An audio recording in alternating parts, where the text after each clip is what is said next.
Welcome to the course on gender justice and workplace security. In the last lecture, we started the discussion with regard to the constitutional guarantees with regard to protecting the rights of women. We have seen that the Constitution guarantees right to equality, equality before law and equal protection of the laws, whereby there cannot be any discrimination based on grounds of religion, race, caste, sex, etc. So, therefore, between man and women there cannot be any form of discrimination. However, positive discrimination for women and children is permissible within the contours of Article 15(3) of the Indian Constitution. Next, the right to freedom, which guarantees speech and expression, assembly, association, movement to all persons. These are freedoms guaranteed to all persons, and everyone is entitled to reasonable enjoyment of each of these freedoms. When spoken in the context of gender, it can be seen through the various cases which have been decided. Just for example, right to marry a person of one's choice. There are various instances when we come across news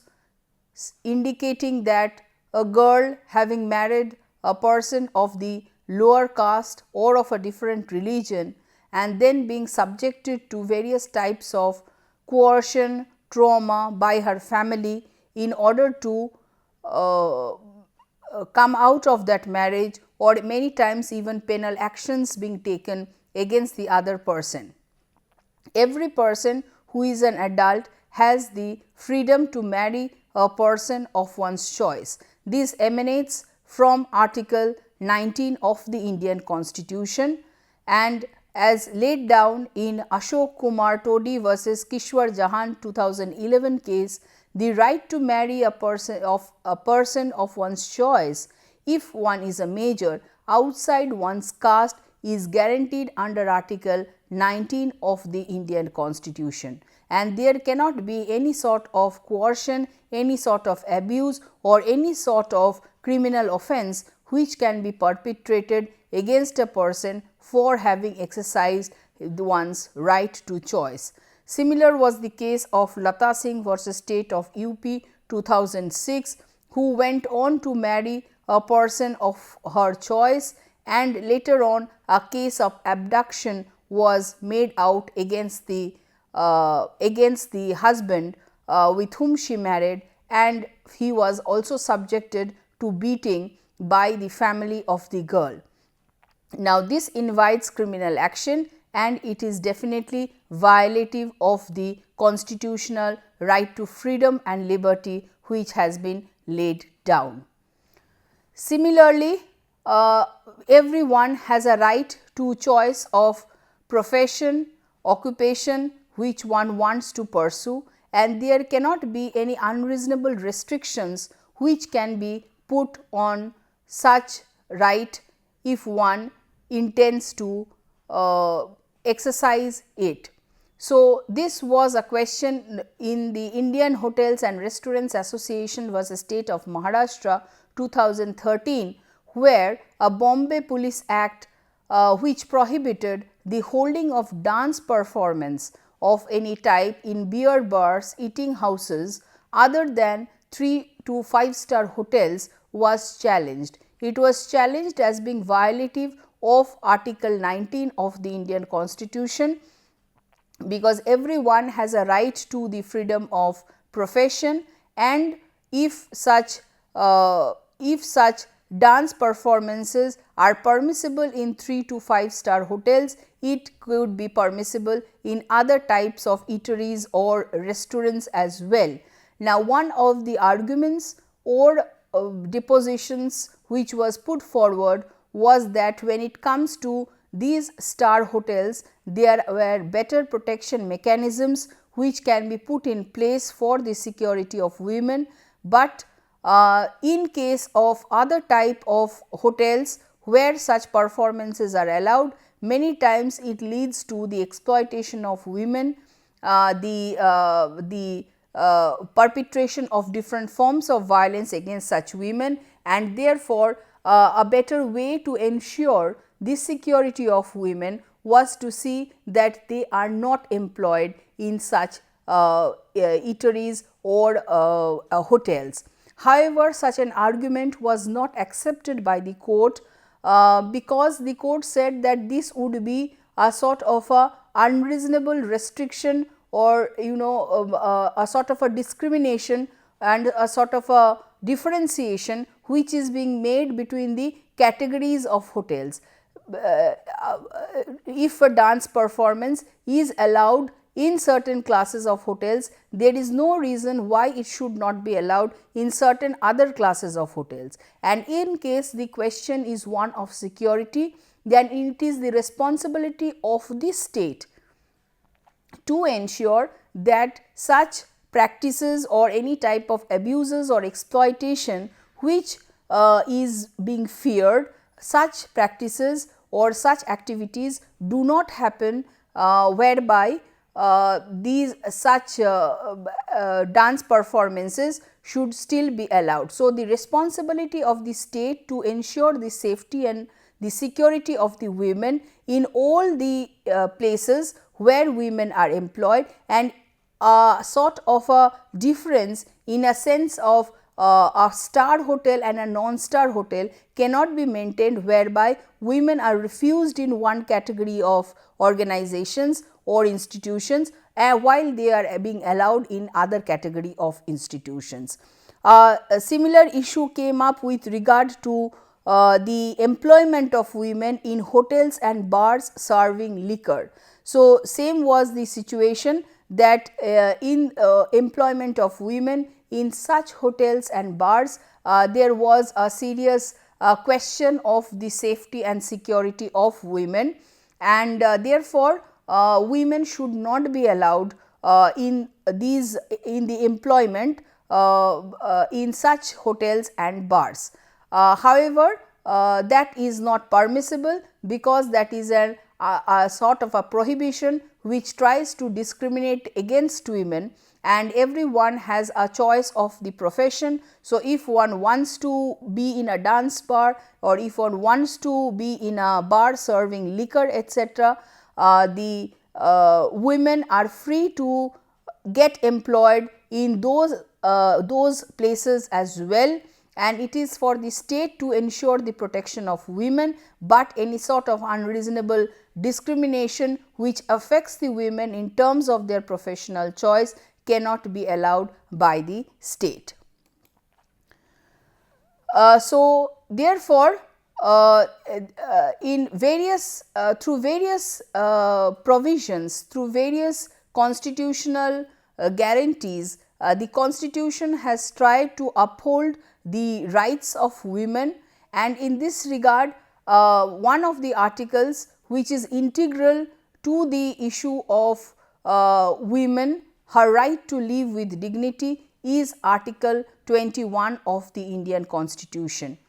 It lies at the core of fundamental rights because it speaks of life,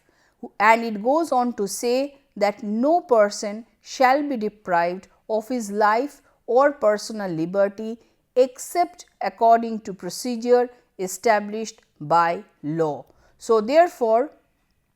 every person right to life and personal liberty is assured to every person by the state. It is somewhat same as declared in the Universal Declaration of Human Rights, that everyone has a right to life and personal liberty, because it lies at the core of human existence. However, any restriction of such life or personal liberty is permissible in cases where only there is a procedure established by law, and such procedure, in order to qualify the requirements, has to be just, fair and reasonable. So, only on established procedure which is just, fair and reasonable, can a restriction of such life and personal liberty be allowed. Other than that, in all cases whatsoever, everybody has a right to live, and in live to the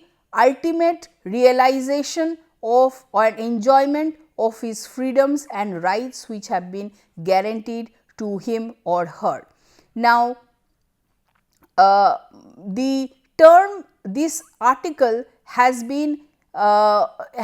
interpreted by the court to include a variety of rights and all aspects, whether it relates to living with human dignity, whether it relates to livelihood, or it relates to privacy or education. In many situations, all have been read as an integral part of right to life under Article 21 of the Indian Constitution. It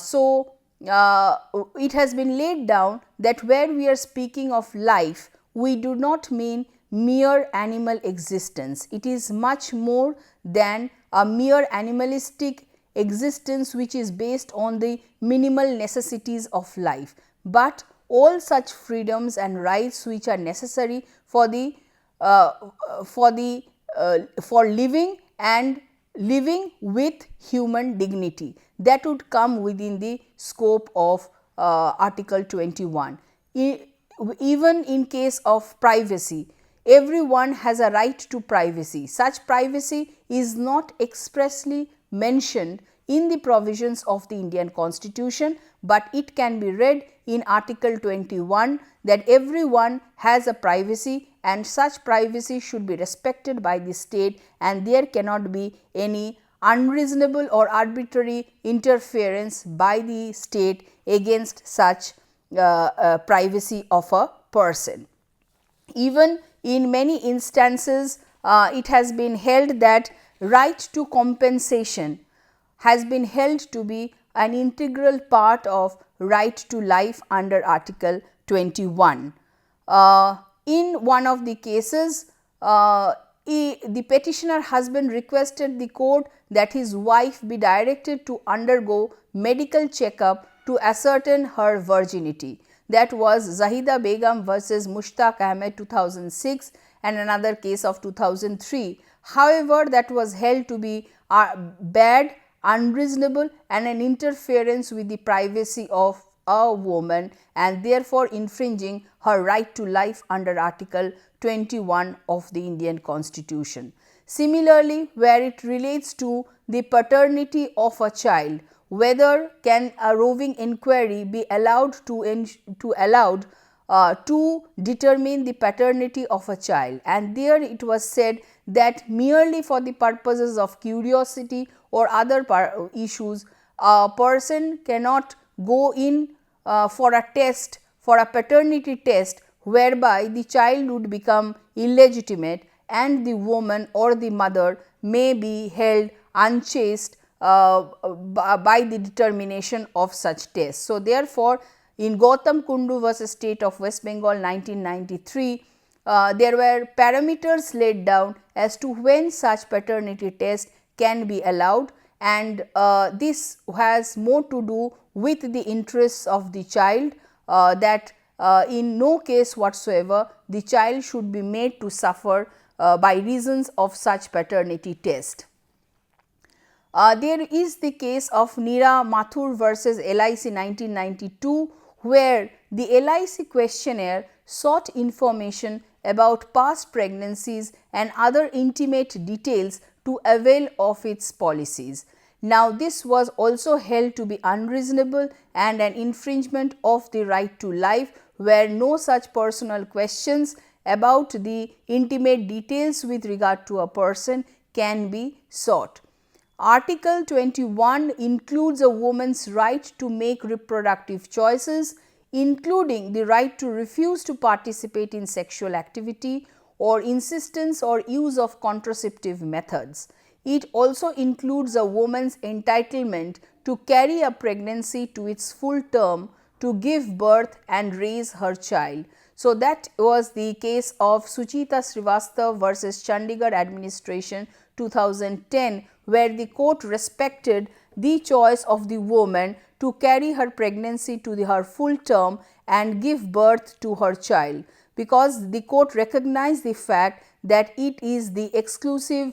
right of the woman to decide as regards her sexual and reproductive choices and whether she wants to have a child or not have a child, and it would be included within her right to life under Article 21 of the Indian Constitution. Similarly, in several other cases, the courts have gone on to uphold the right to life. In cases, it has been held that even a prostitute has a right to privacy and no person can rape her just because she is a woman of easy virtue. In case of compensation, as I said, compensation has been held to be an integral part of right to life, and in the case of Chairman Railway Board versus Chandrima Das of 2000, where a Bangladeshi national was raped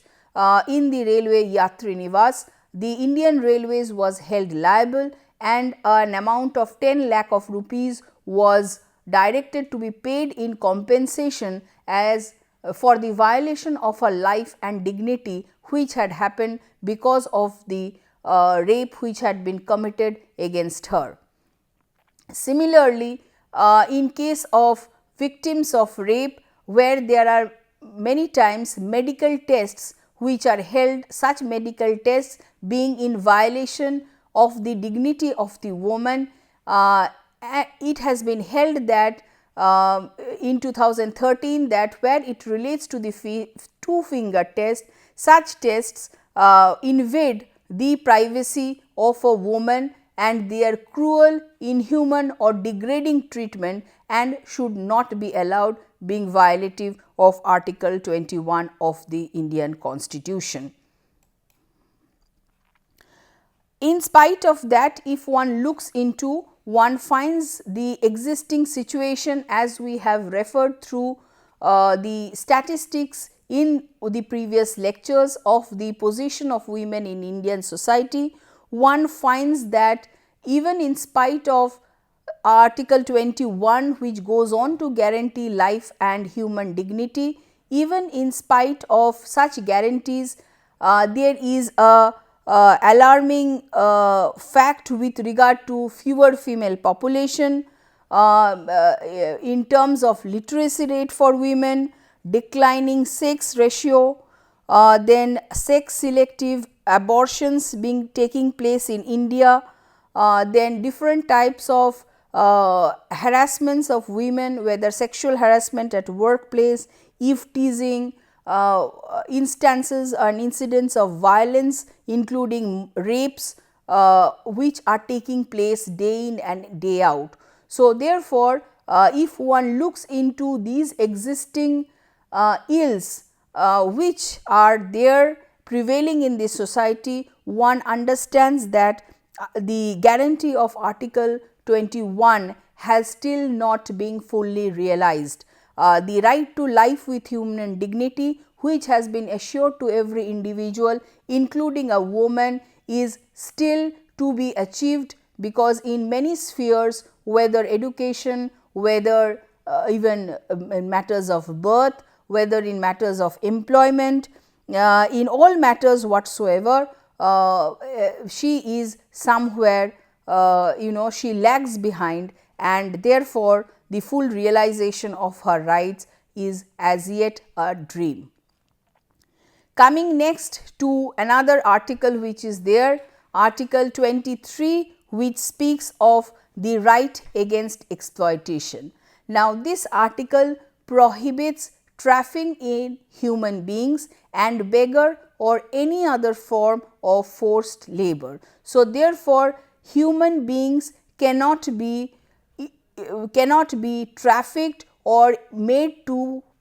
perform any type of forced labor, because it goes against the basis of dignified living in society. Now, when we speak of the word traffic, it basically refers to the buying and selling of men and women like goods. The word trafficking has been further defined in section 370 of the Indian Penal Code, and it involves recruitment, transportation, harboring or receiving a person for the purpose of exploitation. It is effectuated by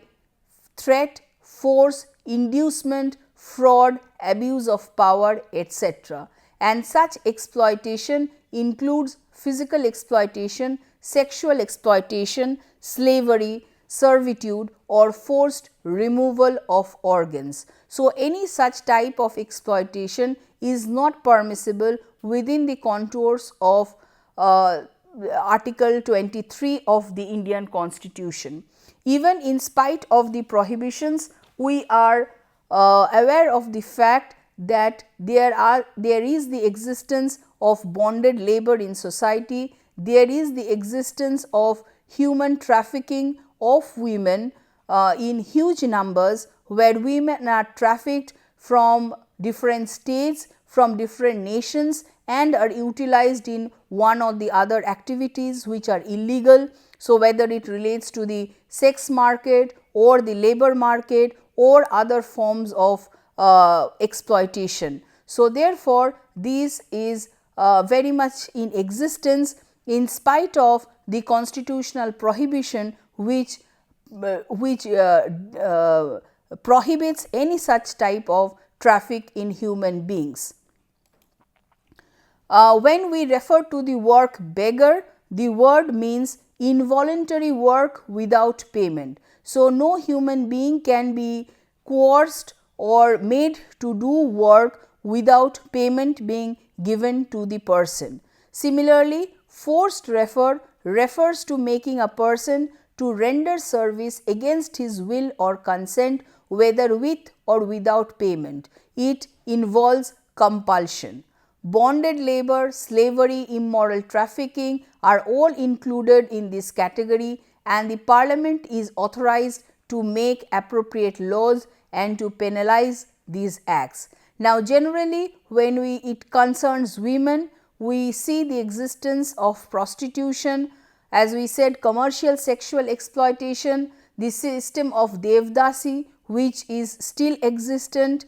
in some parts of the country, and employment of women in domestic labor. We often come across various reports of placement agencies having illegally procured women from poorer regions,